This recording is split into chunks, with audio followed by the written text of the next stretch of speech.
So Muttonistas, on to the third and final market of this tour. I've come to the Mercat de Sant Antoni, which is a less known market, and it's supposed to be pretty big actually, but more popular with people actually buying stuff to take home and less so with tourists and people coming to eat.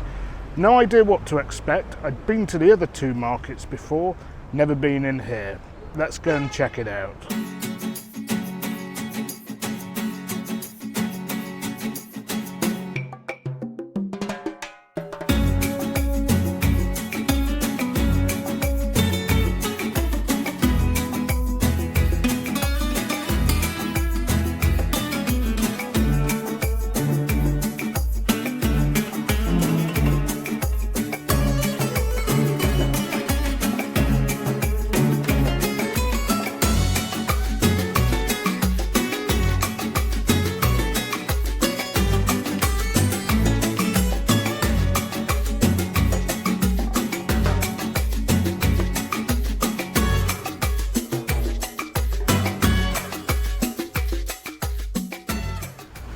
So the Mercat de Sant Antoni has been in operation since 1882, or at least that's when the building was completed.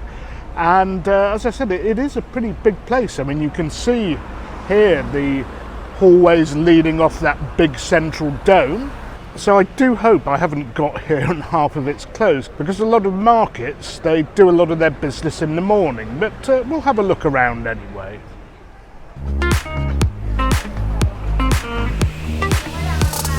So it does seem there are places around here where you can take a coffee, a drink, a snack, but a lot of the stalls are closed, it seems. But I don't know whether Tuesday's a bad day or whether it's because I'm here too late. Okay, so there's more eating and drinking here than I thought there would be. It is pretty big, this place, and still there are stalls selling fresh seafood and meat open, just not as many as if I'd got here earlier. Or maybe they're just closed because they're on holiday or because of the recent health issues. So this is a very modern market, not like the Boccheria at all, but it is well air conditioned, and that is a good thing because it is actually quite a hot day. Now the next issue for me is where the hell am I going to have something to eat? Wow, look at all that salt cod. We've been having a lot of that recently, but sometimes you just can't get enough. So I'm going to keep this visit here reasonably brief, and the footage here reasonably brief as well, because there's not that much open. I think I've given you a decent flavour of what's available here. And of course, wow, I love those tomatoes there. Those sort of very ugly bulging ones with the veins running through them. I'll leave the name of them in the description box or as a subtitle, because I can't remember what the hell they're called at the moment. The ticket says Mar Azul, but those are the best tomatoes for me, and Spain is the country with the best tomatoes. I mean, look at all that fruit and veg bursting with flavour. It is absolutely fantastic. And the fish, I mean, you can get all sorts of fish and fruit, vegetables and meat. They don't limit themselves to cod, haddock, tuna and salmon here, nor do they limit themselves in terms of the meat selections either. Anyway, I'm getting hungry, let's go and have something. I mean, that's something I really love. The idea that you can sit at a ham and cheese shop and just have the products straight from the leg of ham or from the cheese display onto your plate with a glass of wine or a glass of beer. Doesn't get much better than that. So I've found somewhere to eat, and the staff were really helpful, were happy with me filming, and they made a recommendation and we discussed the wine, so let's get on with it. So we're at the tapas bar Masclans, inside the market near the Manso Borrell exit. I think that's what it is, if that's what this means here. I think that's Catalan, so I'm not quite sure what it means. And it goes without saying, they have a well-stocked bar, as every little bar or tapas place, even market stalls have in Spain. So again, looking forward to some fresh produce. So whilst I prefer sitting at the bar, I can't quite sit at the bar, but they have put tables near the bar, so that is perfect. And a glass of Albarino to wet my whistle. So not everything I've gone for is completely local here. The first thing I've gone for is a Valencian speciality, fideuà, with seafood. And it's like sort of rice vermicelli or pasta vermicelli. It's very, very thin noodles with seafood. It's like an alternative to paella.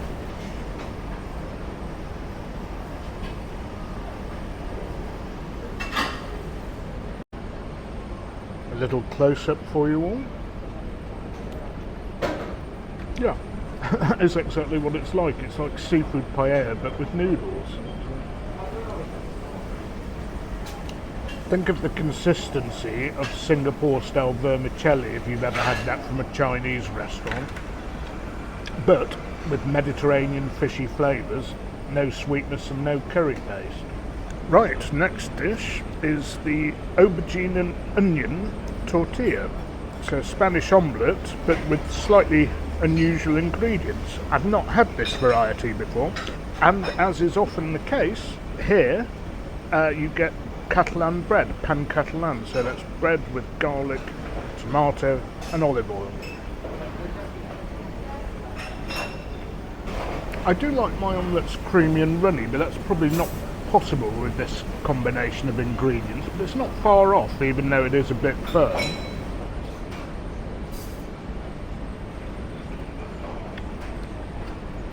Yeah, that's good. It's not firm and chewy at all. And the bread.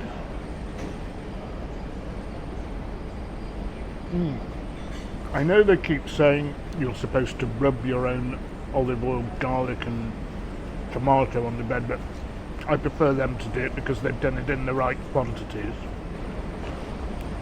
There you go. Look at that little beauty. That, my friends, deserves another slurp.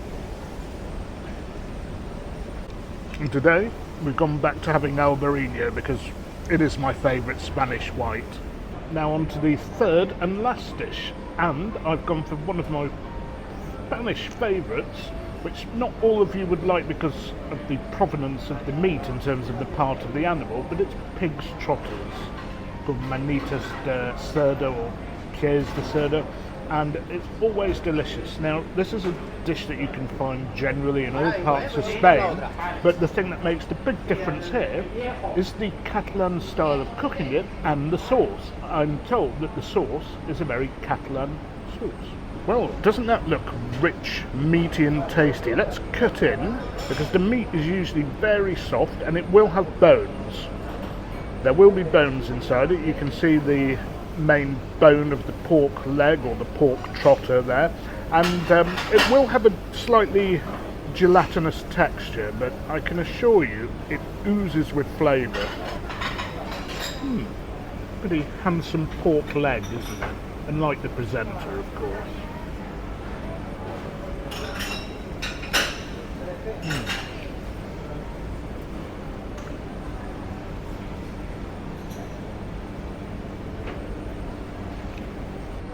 So you do have to deal with a fair amount of bone, but as I keep saying time and time again, the bits of the animal near the bone are always the most flavoursome. Yes, it's fatty, but it's rich, tasty, meaty, and this sauce is so wonderful with the tomatoes, peppers, olive oil, and I think the sun-dried tomato in the sauce as well. It is absolutely delicious. And of course, the sort of fatty skin here is what puts a lot of people off. But don't be put off. Go for the flavour, not the look. Don't go for the texture. Just don't think about what you're eating. Put it in your mouth and try it, folks.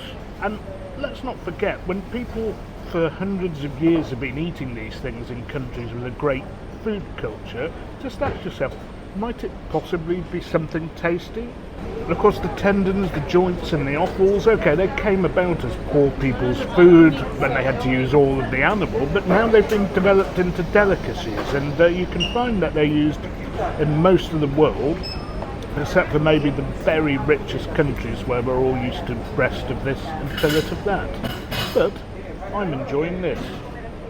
This is one of the best sauces I've had with this preparation before, and if you come to Catalonia, go for it, it's worth it.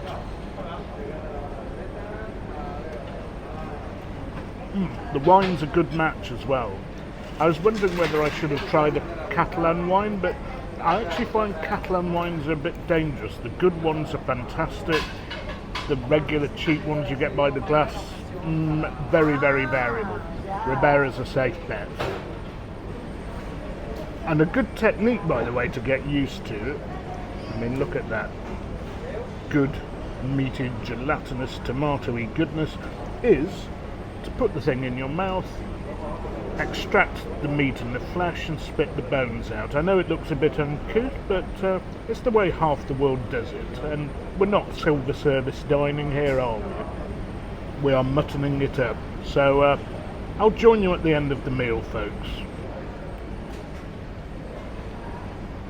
So that was absolutely scrumptious. The sauce was a bit like a particularly rich sun-dried tomato ratatouille, if you're familiar with that classic French vegetable preparation with peppers, onions, tomatoes, aubergines. Can't recommend it enough. So finally a coffee report. So here we have it. Masclans, the name of the bar, and it says since 1882 in San Antoni. I mean, maybe this bar has been serving in some form or the other for 150 years. And we have a light to medium roast. That's good. That is really good. Again, with a slightly nutty flavour, which is one of my favourites.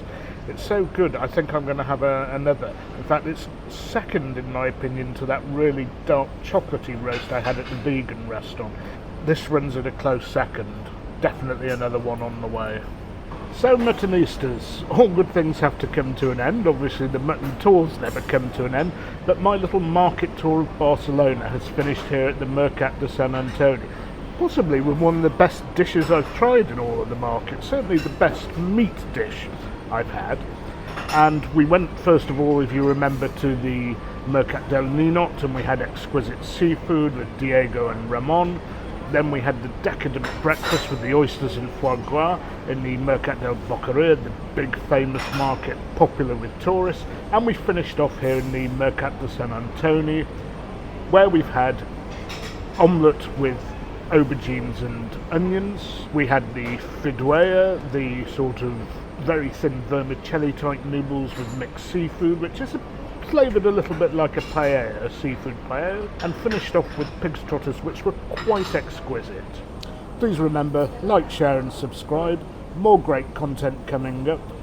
I'm going to love you and leave you, and don't forget, you can't beat a bit of mutton.